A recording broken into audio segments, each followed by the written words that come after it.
Halo semuanya, balik lagi bareng gue Vian Rafe. Dan seperti biasa di video kali ini gue bakalan lanjutin alur cerita yang sebelumnya pernah gue upload. Dan gak kerasa juga gue udah sampai ke season 28 dari kelanjutan alur cerita Battle Through Devon ini, atau Benua Kaisar. Tanpa banyak basa-basi, yuk kita langsung cek this out aja alur ceritanya.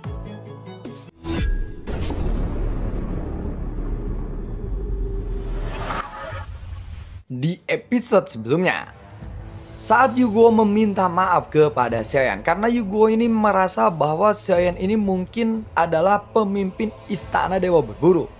Saat dia melihat Tai King, dan dia pun mengingat bahwa Tai King ini adalah salah satu dari 8 dewa istana Dewa Berburu. Aku benar-benar minta maaf Tuan. Aku tidak tahu bahwa Anda berasal dari istana Dewa Berburu. Aku harap Anda mengampuniku kali ini, ucap dari Yugo. Tubuhnya bergetaran dan ekspresi wajahnya menjadi sangatlah muram dan ketakutan. Dia tahu bahwa istana Dewa Berburu selalu bersikap kejam. Kali ini dia telah menghina Xiaoyan berkali-kali, jadi kemungkinan dia untuk bisa bertahan hidup sangatlah kecil. Namun setelah dia terdiam sejenak, suara Xiaoyan pun perlahan terdengar. Baguslah jika kamu menyadari itu, jawab dari Xiaoyan. Hati Yugo pun langsung dipenuhi dengan keputusasaan. Bahkan jika Xiaoyan ingin membunuhnya sekarang, dia pun tidak akan terkejut. Dia sudah menerima apa yang harus dia terima. Setelah memastikan bahwa Tai King adalah salah satu dari 8 dewa dari istana Dewa Berburu, dia tidak lagi berharap untuk bisa pergi hidup-hidup hari ini. Tunggu dulu Tuan. Apa maksud dari perkataan Anda? Ucap dari Yugo. Kemudian Yugo langsung mengangkat kepalanya dan menatap ke arah Xiaoyan dengan rasa ketidakpercayaan. Dia sepertinya tidak melihat jejak niat atau aura membunuh dari mata Xiaoyan ini kepadanya. Namun saat mendengar ucapan Xiaoyan, Tai King sendiri merasa heran. Meskipun orang ini hanyalah seseorang langkah kedua dari immortality, jika dia dilepaskan, mungkin Yugo akan membalas dendam di masa depan. Tuan, tunggu dulu, apa yang Anda katakan barusan? Apakah Anda mengampuniku? Terima kasih Tuan atas kemurahan hati Anda. Tuan, aku benar-benar sangat berterima kasih, ucap dari Yugo sambil bersujud berkali-kali. Aku akan pergi dari hadapanmu sekarang juga, ucap dari Yugo lagi. Setelah Yugo selesai berbicara seperti itu, dia pun lalu hendak pergi dari sana. Namun Xiaoyan menahan tubuhnya. Tunggu dulu, siapa yang bilang bahwa kamu boleh pergi sekarang? Aku rasa aku ada syarat untukmu jika kamu ingin bertahan hidup kali ini, ucap dari Xiaoyan sambil menatap ke arah Yugo. Mendengar itu hati Yugo pun kembali menegang. Yugo pun langsung mengangkat kepalanya. Tuan, kalau boleh tahu apakah syaratnya? Tanya dari Yugo lagi. Aku sangat tertarik dengan bonekamu itu. Bolehkah aku melihat-lihatnya? Ucap dari Xiaoyan sambil melihat ke mayat boneka yang tergantung di sampingnya. Boneka mayat ini memancarkan aura yang kuat, dan Xiaoyan pun tahu bahwa boneka ini mungkin memiliki esensi darah dari klon dewa asli. Tunggu dulu Tuan. Kenapa Anda tertarik dengan bonekaku? Tanya dari Yugo lagi sambil menatap ke arah Xiaoyan dengan sangat heran. Kenapa? Apakah aku tidak boleh untuk melihat-lihatnya? Tanya dari Xiaoyan lagi sambil mengkerutkan keningnya. Tidak Tuan, bukan seperti itu maksudku. Jika Anda menginginkan mayat boneka kuno ini, aku akan memberikannya kepadamu, ucap dari Yugo sambil melambaikan tangannya dengan tergesa-gesa. Dan mayat boneka kuno itu pun langsung mendekati Xiaoyan. Kemudian ada cahaya yang bersinar di tangan Yugo. Lalu ada secarik batu giok yang muncul di tangannya. Tuan, ini adalah teknik seni pemurnian mayat Yuan Shen. Jika Anda ingin mengendalikan boneka ini, Anda harus menggunakan teknik bertarung ini juga, dan Anda harus mempelajarinya, ucap dari Yugo yang merasa bahwa Xiaoyan ini tertarik kepada bonekanya. Yugo berpikir bahwa Xiaoyan akan menggunakan bonekanya untuk bertarung. Dan juga untuk Yugo saat ini yang terpenting adalah dia bisa bertahan hidup dan Xiaoyan mau mengampuninya. Jadi teknik rahasia ini pun diberikan kepada Xiaoyan. Dia merasa bahwa teknik rahasia ini pun tidak lebih berharga daripada nyawanya. Lalu dia pun menyerahkan semuanya kepada Xiaoyan. Dan dia hanya akan meminta Xiaoyan untuk membiarkannya pergi dari sana. Shen kemudian melihat mayat dewa kuno itu dan menggeleng-gelengkan kepalanya. Shen tidak menerima teknik pemurnian mayat yang diberikan oleh Yuguo atau seperti buku panduan menggunakan boneka itu. Aku tidak menginginkan boneka mayat ini, tanya dari Shen. Lalu, apa yang Anda maksud? Apa yang Anda inginkan? Kemudian Shen pun menyempitkan matanya lagi. Aku merasa ada esensi darah yang sangat kuat dari mayat boneka ini. Aku hanya bertanya, dari mana kamu mendapatkan esensi itu? Tanya dari Shen. Esensi darah yang kuat? Mayat boneka kuno ini menggunakan lebih dari 100 jenis esensi darah yang dimurnikan. Jadi aku tidak tahu esensi darah yang mana yang Anda maksud Tuan, ucap dari Yugo lagi. Mendengar itu, niat membunuh yang kuat pun langsung terpancar di mata Xiaoyan. Yugo segera menyadari bahwa ada perubahan suasana di hati Xiaoyan saat dia berkata seperti itu. Wajah Yugo pun langsung menjadi pucat. Tunggu dulu Tuan. Oh, aku mengerti. Apakah yang Anda maksud adalah darah esensi dari dewa asli? Tanya dari Yugo lagi. Xiaoyan pun langsung menatap ke arah Yugo dengan sangat muram. Jangan terlalu banyak basa-basi. Katakan padaku dari mana kamu mendapatkan esensi darah itu. Meskipun suaranya ini tidak nyaring, namun ini penuh dengan intimidasi dan sangat menekan. Jujur saja Tuan, aku mendapatkan setetes esensi darah klon dewa asli dari pelelangan secara kebetulan. Dan aku benar-benar tidak tahu dari mana sumbernya itu berasal.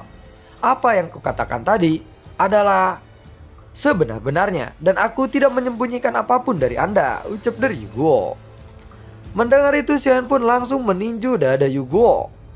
Tanda dewa jahat pun berkedip-kedip di dahi Xian. Dan ada 3 bintang yang berkedip di sana.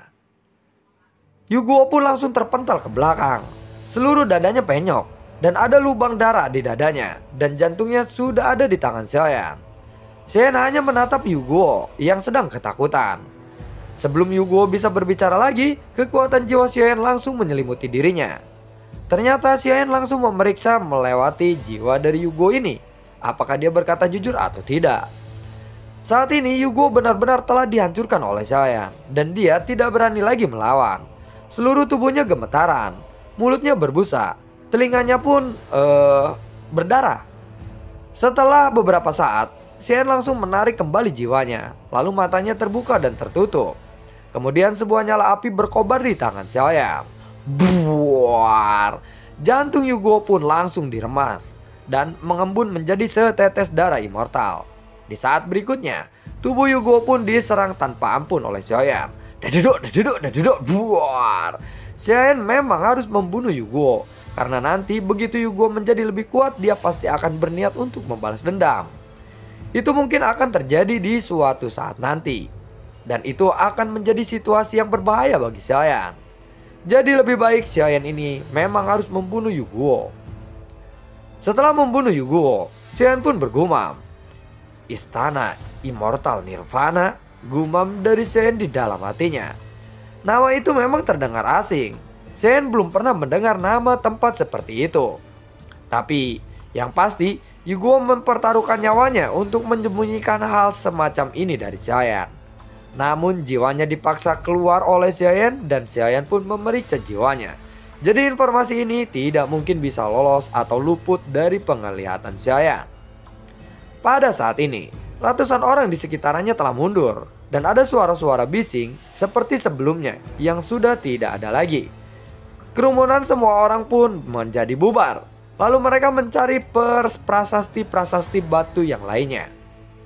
Seolah-olah tidak ada sesuatu yang terjadi di tempat ini. Mereka terlihat cuek dan seolah-olah memang mereka mencari prasasti yang lainnya. Adapun wanita yang mau bertarung dengan Senju, dia langsung mundur dan menghilang setelah menyadari ada sesuatu yang tidak beres. Gadis tomboy, ternyata kamu cukup kuat juga ya, ucap dari Senju. Saat ini tubuh Senju penuh dengan luka, tetapi dia bisa menyembunyikan luka-lukanya. Pada saat ini Xiaoyan menggunakan kekuatan jiwanya untuk menembus ke dalam cincin penyimpanan milik Yugo.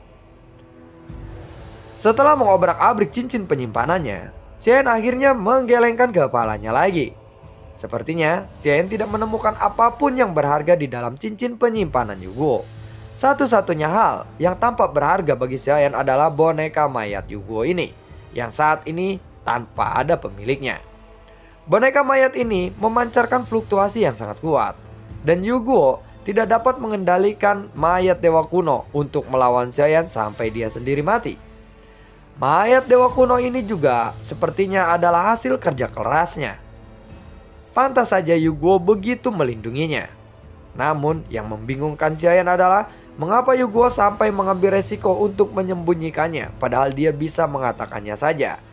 Mungkinkah begitu istana immortal Nirvana terungkap, dia juga akan tetap mati? Namun Xian hanya menaruh keraguan di dalam hatinya saja untuk saat ini. Mungkin hanya permaisuri yang bisa menghilangkan keraguan itu. Saat melihat mayat dewa kuno di depannya, Xian bisa saja langsung menggunakan Heart Flame untuk memurnikan esensi darah klon dewa asli. Namun mayat ini juga cukup kuat dan memancarkan aura yang dimiliki oleh boneka ini sangatlah kuat. Jadi sayang sekali jika dia harus dibakar. Kemudian Xian pun menggunakan kekuatan jiwanya untuk mengendalikan mayat boneka itu. Xian tidak menggunakan teknik pemurnian mayat yang diberikan oleh Yugo atau buku panduannya. Dan mayat dewa kuno itu tiba-tiba terbangun. Momentum yang kuat pun langsung menyebar dari tubuhnya. Xian pun bisa menggunakannya dalam sekejap saja, karena Xian ini ahli dalam sesuatu pemurnian atau mengambil tubuh orang lain. Dan mungkin ini seperti Xian sedang momennya naik motor dan lalu menemukan sepeda. Jadi dia langsung bisa menggunakannya. Ternyata lebih mudah dari yang aku bayangkan, ucap dari Xian. Saat Xian melihat ke mayat dewa kuno, Senju menunjukkan kekaguman kepada Xian lagi. Dia memandang ke arah Xian, seolah-olah dia sedang melihat monster yang begitu kuat dan serba bisa. Untuk sementara waktu, Xian memusatkan atau memasukkan mayat dewa kuno ini ke dalam cincin penyimpanannya. Namun ketika Xian hendak pergi dari lantai ke-5 ini menuju ke lantai ke-6, seluruh menara ini tiba-tiba bergetar hebat. Dan semua orang pun menjadi panik. Guncangan semacam ini tidak bisa dirasakan oleh seseorang yang mungkin goblok. Hanya orang-orang yang pintar saja yang mengerti bahwa guncangan ini sangatlah tidak biasa. Namun ini tidak berlangsung lama, hingga akhirnya secara perlahan mulai mereda. Tunggu dulu, apa yang barusan terjadi? Gumam dari Xian setelah merasakan ada guncangan yang mungkin tidak terlalu kuat, tapi dia bisa merasakannya. Dan guncangan itu pun hilang dalam sekejap. Saat ini, Xian mengetahui bahwa permaisuri telah menghilang. Namun, Xian pun tidak langsung bertindak gegabah, melainkan dia memilih untuk duduk bersila saja dan menunggu permaisuri datang kembali. Setelah sekitaran 1 jam berlalu, permaisuri pun akhirnya muncul di samping Xian lagi. Sosok Bing Yutu pun tetap berada di pelukannya. Yuan Er, apakah kamu merasakannya? Apa yang baru saja terjadi? Tanya dari Xian. Sepertinya batasan perlindungan hutan belantara abadi dan menara iblis Tianhe ini ada yang melanggar, ucap dari sang permaisuri. Apakah ada seseorang yang masuk ke sini dengan secara paksa? Tanya dari Xian lagi. Mendengar itu permaisuri pun lalu mengangguk. Aku khawatir pengunjung-pengunjung ini akan datang untuk mencarimu, ucap dari sang permaisuri. Saat permaisuri mengatakan itu, Xian pun langsung berpikir, berapa banyak orang dari dunia Taisu yang sekarang memasuki tempat ini secara paksa. Permaisuri pun tidak terkejut, karena hal ini memang tidak sulit untuk ditebak. Aku rasa hanya 5 orang saja, dan mereka juga sangat kuat. Tapi kuat untukmu, tidak untukku. Jadi mereka bisa memasuki menara ini secara paksa? Tanya dari Xian lagi. Ya, tentu saja mereka bisa memasukinya dengan paksa. Xian lalu mengkerutkan keningnya, karena saat ini klon dunia Taisu telah disembunyikan di menara Zinsen. Bahkan jika mereka tahu kedua petarung dunia Taisu yang telah mati sebelumnya di hutan belantara abadi, mereka seharusnya tidak dapat melacak keberadaan Xian yang berada di menara iblis Tianhe ini. Namun sepertinya mereka seperti memiliki target yang sangat jelas di dalam menara pembantaian iblis Tiande ini. Seolah-olah mereka benar-benar mengetahui lokasi pasti dari Xiaoyan. Lalu dari mana mereka mengetahui lokasi pastinya Xiaoyan ini? Mereka pasti menggunakan suatu metode untuk mengunci lokasi Xiaoyan saat ini. Namun pada saat ini juga Xiaoyan berpikir di dalam hatinya, kemungkinan itu tidaklah mungkin atau hanya sedikit. Bagaimana cara dia mencari keberadaan Xiaoyan yang ada di dalam menara pembantaian ini? Jika mereka bisa mengunci lokasinya, maka ketika klon dunia Taisu muncul untuk pertama kalinya, seharusnya mereka juga sudah mengunci lokasinya. Namun ketika dua klon Taisu ini muncul, sepertinya mereka tidak bisa mengunci lokasi keberadaan Xiaoyan. Lalu dari mana mereka tahu? Mereka bahkan tidak tahu bahwa yang menggunakan klon dunia Taisu itu adalah Xiaoyan. Dan mereka pun tahu karena Xiaoyan mengungkapkan bahwa dia bisa menggunakan armor dewa palsunya. Oleh karena itu, mereka seharusnya tidak memiliki gambaran yang jelas bahwa petarung-petarung dunia Taisu ini meninggal di tempat ini. Namun mereka tidak dapat menentukan bahwa penyebab kematian ini adalah Xiaoyan.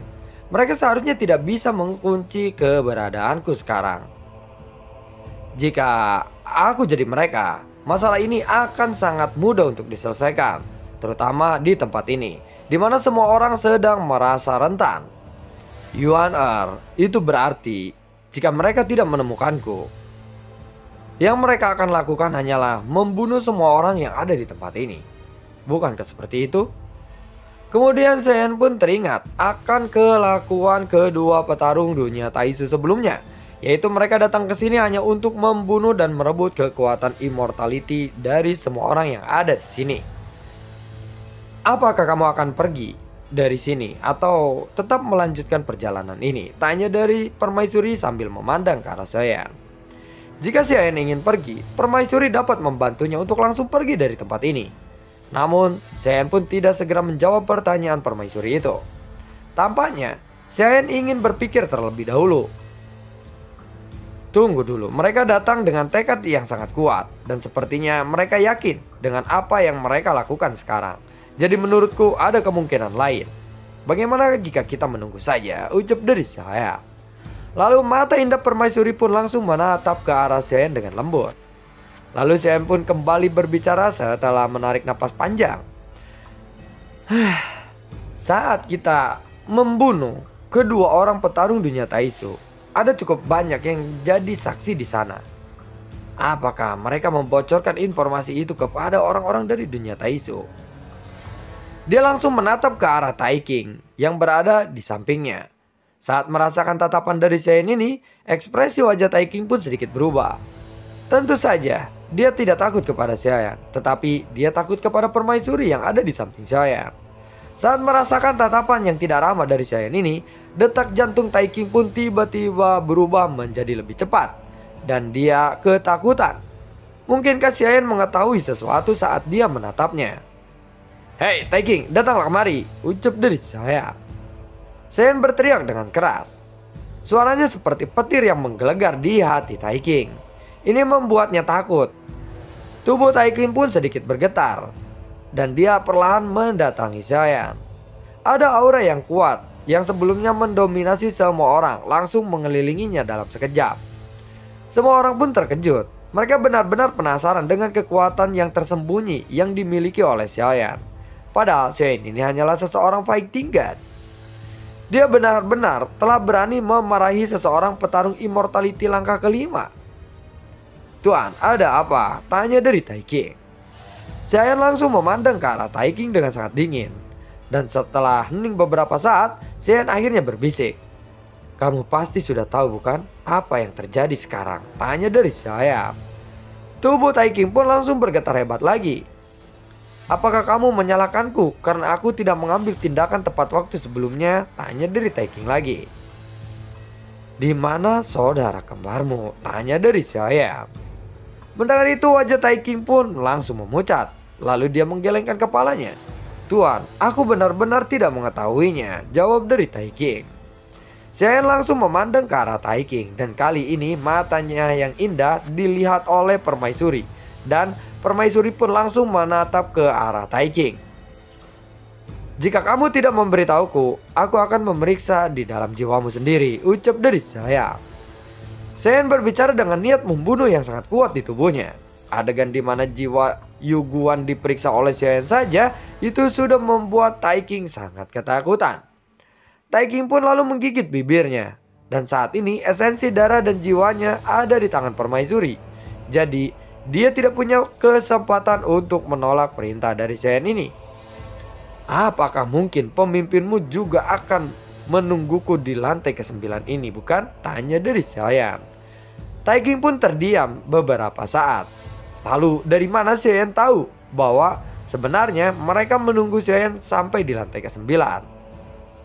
"Baiklah kalau begitu, kirimkan kabar kepada mereka. Beritahu mereka bahwa semuanya baik-baik saja di sini. Anggap saja semuanya tidak terjadi. Dan anggap saja aku tidak mengetahuinya," ucap dari Shen.